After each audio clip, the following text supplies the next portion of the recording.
Hello student, my name is Professor D.A. Bhosle working as a lecturer in DKT Yashwantrao Chavan polytechnic. बाळांनो, unit number 6 आपण चालू केलेला आहे. तर प्रिव्हियस लेक्चरमध्ये आपण पॉइंटर अरिथमॅटिक ही कन्सेप्ट क्लिअर केली होती, ज्याच्यामध्ये pointer addition, pointer subtraction, pointer increment, pointer decrement हे पॉईंट्स आपण कव्हर केले होते. तर चला आज आपण आजच्या लेक्चरमध्ये आपण पॉइंटरच बघायचा आहे, पण पॉइंटर हँडलिंग ॲरे हँडल करायचं आहे बाय युझिंग पॉइंटर आणि फंक्शन पॉइंटर. म्हणजे आता आपण ॲरे शिकलो आहे, फंक्शन शिकलो आहे आणि स्ट्रक्चर शिकलो आहे. ह्या तिन्ही गोष्टीमध्ये ॲरे, फंक्शन आणि स्ट्रक्चरमध्ये आपल्याला पॉइंटर यूज करायचा आहे. तर आजच्या लेक्चरमध्ये हे 3 पॉईंट्स कंप्लीट करायचे आहेत. तर आजच्या लेक्चरमध्ये हे 3 पॉईंट्स कंप्लीट केल्यानंतर आपला पॉइंटर जो युनिट नंबर 6 आहे तो कंप्लीट होतो. इथं आपला युनिट नंबर 6 जो पॉइंटर आहे तो कंप्लीट होतो. तसंच आपला सिलेबससुद्धा इथं आज कंप्लीट होणार आहे. तर मानो आता जो फर्स्ट बघा पॉईंट आहे, हँडलिंग ॲरे युजिंग पॉइंटर. म्हणजे काय करायचं आहे, ॲरेमध्येच आपल्याला पॉइंटरचा यूज करायचा आहे. म्हणजे ॲरेमध्ये पॉइंटर कशा पद्धतीनं यूज करायचा तर ते आज बघणार आहोत. Pointer to array. आता फॉर एक्झाम्पल प्रोग्राममध्ये बघा, हॅश इन्क्लूड stdio.h ही हेडर फाईल ॲड केली आहे आणि या हेडर फाईल झाल्यानंतर मेनमध्ये बघा मी एक ॲरे डिक्लेअर केला, इंटिजर ॲरे. नेम काय ॲरेचं ARR आणि त्याची साईज मी दिली आहे 5 आणि त्याला व्हॅल्यूज इनिशियलाइज केल्यात 1 2 3 4 5. म्हणजे ॲरे ऑफ 0ला असणार 1, 2ला असणार ॲरे ऑफ 1ला असणार 2, 2ला असणार 3 आणि ॲरे ऑफ 3ला असणार आहे 4 आणि ॲरे ऑफ 4ला असणार आहे 5. अशा पद्धतीनं ॲरेची साईज असणार आहे 0 to 4.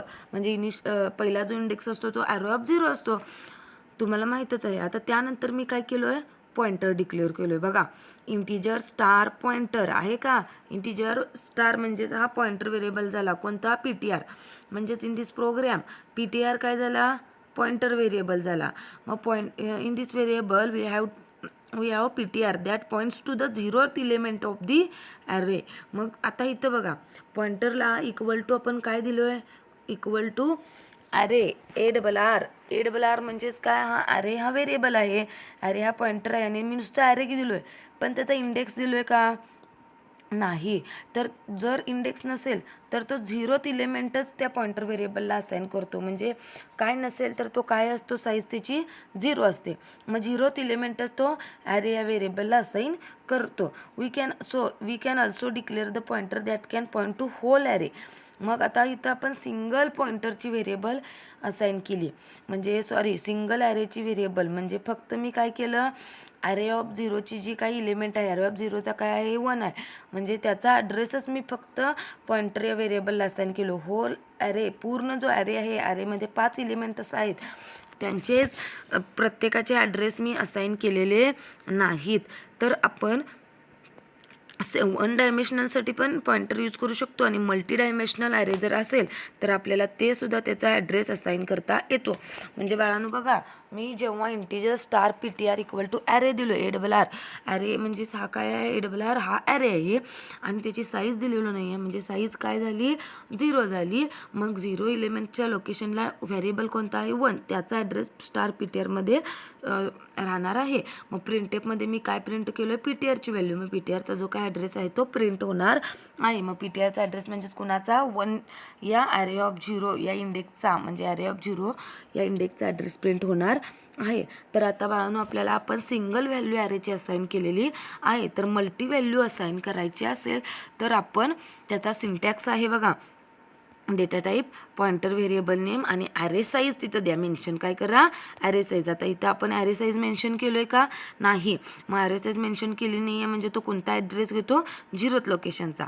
आणि इथं आपण ॲरे साईज मेन्शन केली. आता मी काय दिलं, एक्झाम्पल इंटिजर स्टार PTR आणि ब्रॅकेटमध्ये मी किती साईज दिली, 10. मग जेव्हा ॲरे डिक्लेअर करतोय मात्र तिथं ते ॲरेची साईज 10, म्हणजे त्यामध्ये 10 व्हेरिएबल्स असले पाहिजेत.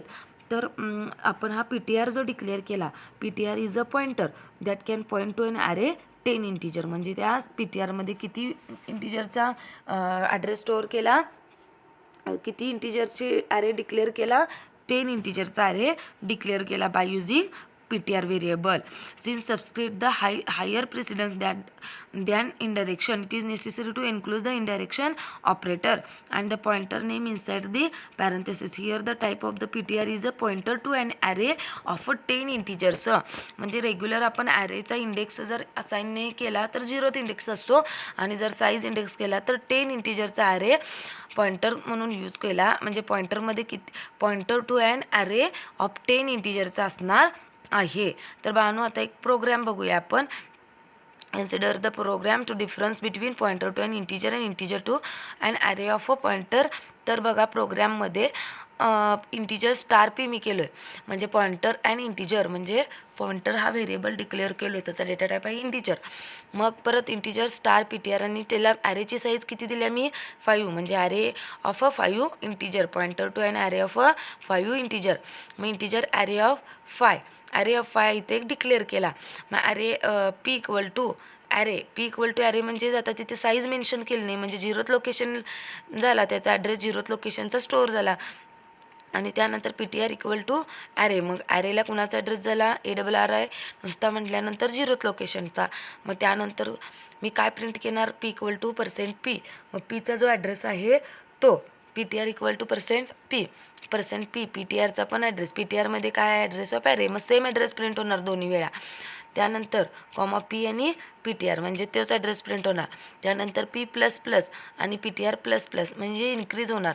मग इन्क्रीज होताना आपल्याकडं आत्ता ॲड्रेस आपण असाईन केलेले आहेत का, ॲरे ऑफ 5ची व्हॅल्यू ॲड्रेसला असाईन केल्या का नाही, तर फक्त आउटपुट काय येणार आहे पीचे ॲड्रेस आणि पी टी आरचा ॲड्रेस.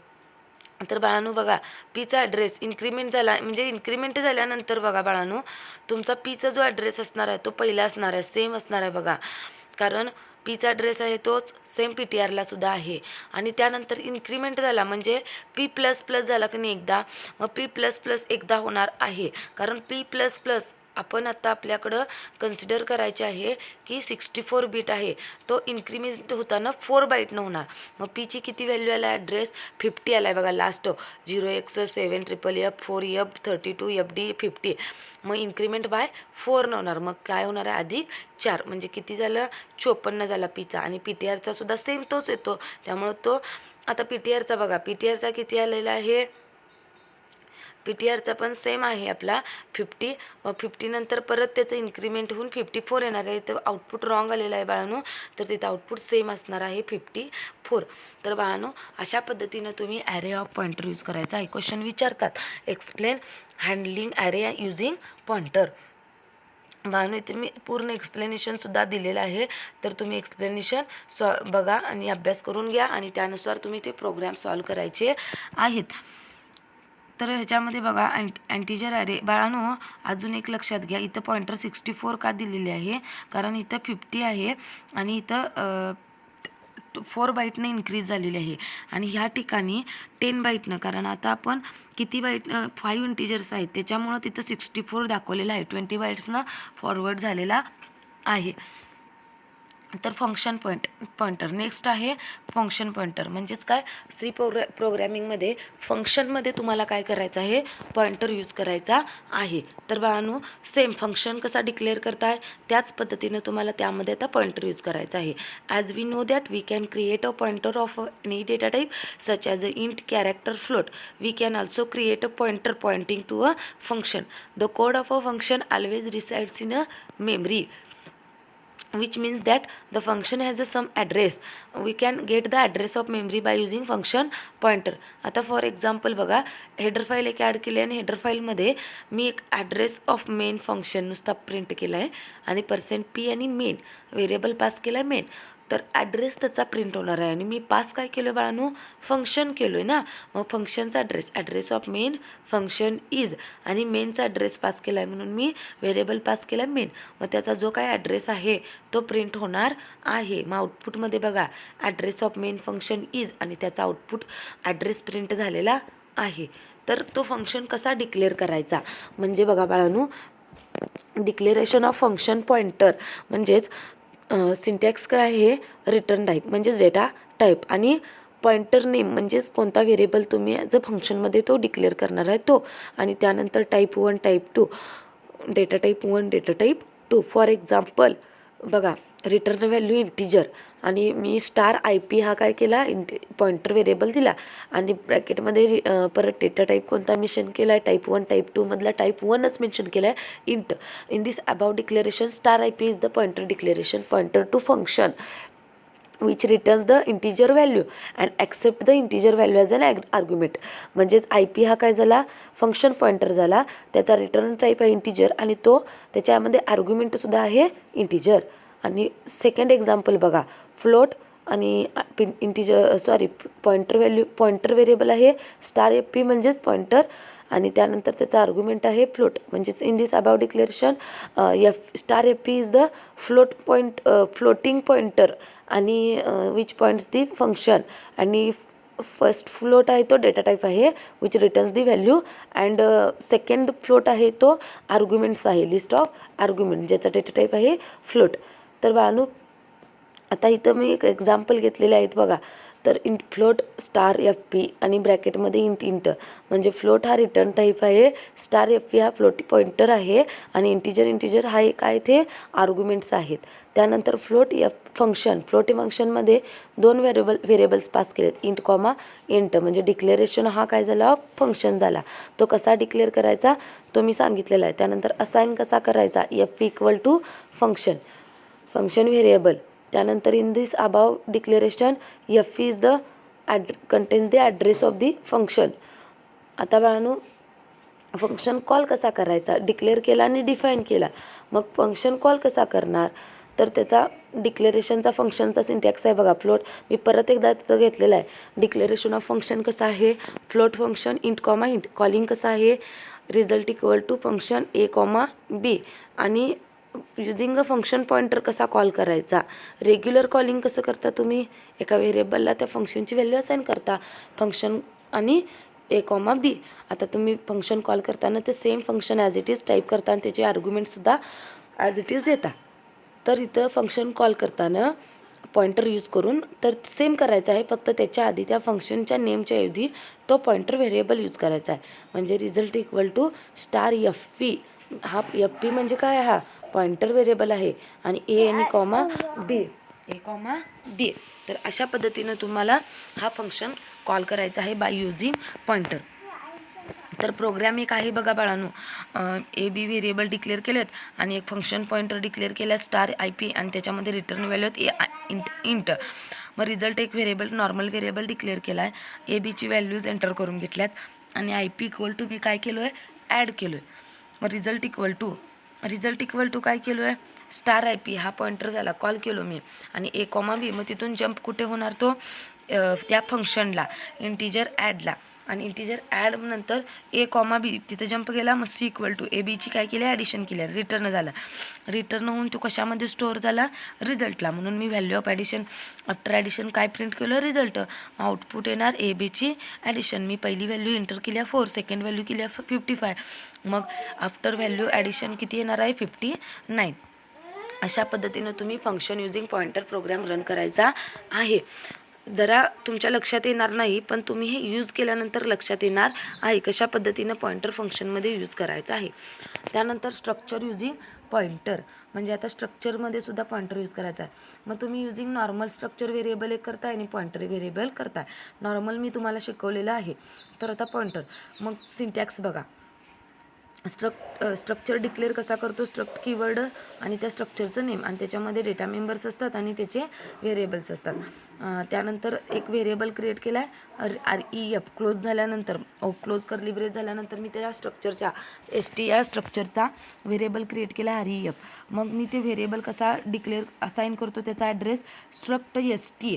मग त्याचा एक pointer variable star P equal to address of REF. म्हणजे REFचा ॲड्रेस कशा स्टोअर झाला, STच्या स्टार P म्हणजे पॉइंटर व्हेरिएबलमध्ये स्टोअर केला. तर अशा पद्धतीनं तुम्हाला एक आता प्रोग्राम बघायचा आहे. तर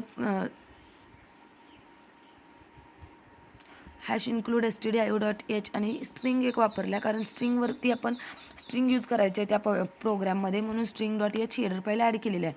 आता मी स्ट्रक्चर डिक्लेअर केला आहे स्ट्रक्ट स्टुडंट आणि त्याच्यामध्ये इंटिजर ID कॉमा क्यार नेम आणि फ्लोट पर्सेंटेज 3 व्हेरिएबल डिक्लेअर केले आहेत. आणि मेनमध्ये मी काय केलं आहे बघा बाळांनो, एक रेग्युलर व्हेरिएबल डिक्लेअर केला आहे आणि स्ट्रक्ट स्टुडंटचा एक व्हेरिएबल क्रिएट केला आहे रेकॉर्ड 1 आणि त्याला डायरेक्ट असाईन व्हॅल्यू केली आहे 1, राजू 90.5 म्हणजे पर्सेंटेज असाईन केलं आहे. त्यानंतर स्ट्रक्ट स्टुडंट स्टार पेटीआर म्हणजे त्याचा व्हेरिएबल पॉइंटर केला स्टार पेटीआर आणि स्टार पेटीआरला ॲड्रेस ऑफ रेकॉर्ड 1चा ॲड्रेस स्टोअर केला. डिरेक्टली असाईन झाला. मग PTRमध्ये काय स्टोअर झालं, रेकॉर्ड 1चा ॲड्रेस. रेकॉर्ड 1चा ॲड्रेस म्हणजेच 1, राजू आणि 90.5 ह्या व्हॅल्यूसुद्धा ॲटोमॅटिकली होणार. मग रेकॉर्ड आता प्रिंट काय केलं, record of student 1. ID print होणार, ID PTR आणि तुम्ही डॉट ऑपरेटर किंवा ॲरो ऑपरेटर यूज करून सुद्धा ते ॲक्सेस करू शकता. मी ज्यावेळी स्ट्रक्चर शिकवलं होतं तेव्हा सांगितलं होतं. तर इथं मी पहिला प्रिंट काय होणार, ID किती आहे 1. त्यानंतर नेम काय आहे, नेममध्ये स्टोअर केलेलं राजू. आणि थर्ड पर्सेंटेज काय आहे, पर्सेंटेज 90.5. तर अशा पद्धतीनं फ्लोटिंग आहे म्हणून त्यामुळं फ्लोटिंगची व्हॅल्यू 6 डिजिटपर्यंत असते म्हणून 6 डिजिटपर्यंत त्या व्हॅल्यू 90.5 आणि 5 वेळा 0 आहे बघा. पॉइंटिंग नंतर 6 डिजिट्स आहेत त्यामुळं फ्लोट आहे म्हणून अशा पद्धतीनं पर्सेंटेज प्रिंट झालेली आहे. तर हे सिम्पल आहे. हा स्ट्रक्चर युझिंग पॉइंटर ही पॉइंटर कन्सेप्ट जी आहे ती सिम्पल आहे. तर बाळांनो ती स्ट्रक्चर युझिंग पॉइंटर म्हणजे स्ट्रक्चर कसा यूज करायचा, जर तुम्हाला स्ट्रक्चर समजलं असेल तर इझिली स्ट्रक्चर युझिंग पॉइंटरसुद्धा काय आहे तो लगेच समजणार आहे. फक्त आपण काय यूज केलं, स्ट्रक्चरचा व्हेरिएबल जो क्रिएट केला आहे आणि त्याचा ॲड्रेस आपण त्या पॉइंटर व्हेरिएबलला स्टोअर केलेला आहे आणि तो पॉइंटर व्हेरिएबल त्या स्ट्रक्चरलाच क्रिएट केलेला आहे. फक्त हे दोनच डिफरन्स आहेत. आणि जो व्हेरिएबल आहे स्ट्रक्चरचा त्याचा ॲड्रेस आपण पॉइंटर व्हेरिएबलमध्ये स्टोअर केलेला आहे. तर अशा पद्धतीनं आपण array using structure, array using function आणि pointer using structure, pointer using function आणि पॉइंटर युझिंग ॲरे आपण ह्या तिन्ही कन्सेप्ट इथं क्लिअर केलेल्या आहेत. आणि ह्या तिन्ही कन्सेप्टवरचे जे प्रोग्रॅम्स आहेत 1 बाय 1 तुम्ही सॉल्व करायचे आहेत. इथं आपला युनिट नंबर जो 6 आहे तो कंप्लीट झालेला आहे. आणि तसाच आपला जो सी प्रोग्रॅमिंगचा जो सिलॅबस आहे म्हणजे फर्स्ट युनिट होता अल्गोरिदम आणि फ्लोचार्ट म्हणजे प्रोग्राम लॉजिक डेव्हलपमेंट, सेकंड घेतला basics of C programming, third घेतला कंट्रोल स्ट्रक्चर, फोर्थ आपला त्यानंतर फोर्थ आपला होता बघा कंट्रोल स्ट्रक्चर नंतर स्ट्रक्चर होता. त्यानंतर फिफ्थ होता फंक्शन होता आणि सिक्स्थ होता जो पॉइंटर होता. तर आपले 6 युनिट्स आपले 1 बाय 1 कंप्लीट झालेले आहेत. अशा पद्धतीने आपला सी प्रोग्रॅमिंगचा सिलॅबस कंप्लीट झालेला आहे. तर बाळांनो आता ह्याच्यावरती जे युनिटवरती सगळे जे असाइनमेंट्स दिलेले आहेत ते पटकन तुम्ही कंप्लीट करून गुगल क्लासरूमला अपलोड करायचे आहेत. कंपल्सरी सगळ्यांनी अपलोड करायचे आहेत. जे असाइनमेंट अपलोड करणार नाहीत त्यांची मी ॲब्सेंटी मानणार आहे. त्यामुळं बाळांनो आता याच्यावरती प्रत्येक युनिटवरती मी जे असाइनमेंट दिल्यात ते असाइनमेंट कंप्लीट करून गुगल क्लासरूमला अपलोड करून घ्या. आणि आपला युनिट नंबर 6 पॉइंटर तर कंप्लीट झालेला आहे आणि आपला सी प्रोग्रॅमिंगचा सुद्धा सिलॅबस कंप्लीट झालेला आहे. तर बाळांनो आणि आता एक्सपेरिमेंट जे 1 बाय 1 चालू आहे ते तुम्ही मॅन्युअलमध्ये कंप्लीट करायचे आहे. तर आपला युनिट नंबर 6 आपण कंप्लीट झालेला आहे. सिलॅबससुद्धा सी प्रोग्रॅमिंगचा कंप्लीट झालेला आहे. तर आजच्या लेक्चरमध्ये तुम्हाला समजलं असेल. जर नाही समजलं असेल तर 2-3 वेळा ही व्हिडिओ बघा, त्याची इन्फॉर्मेशन सर्च करा म्हणजे तुमचे डाऊट्स क्लिअर होतील. नाही समजलं तर तुम्ही मला विचारू शकता. तर आज आपण इथंच थांबूया आणि आपला सिलॅबस संपला मी असं डिक्लेअर करतो. थँक्यू.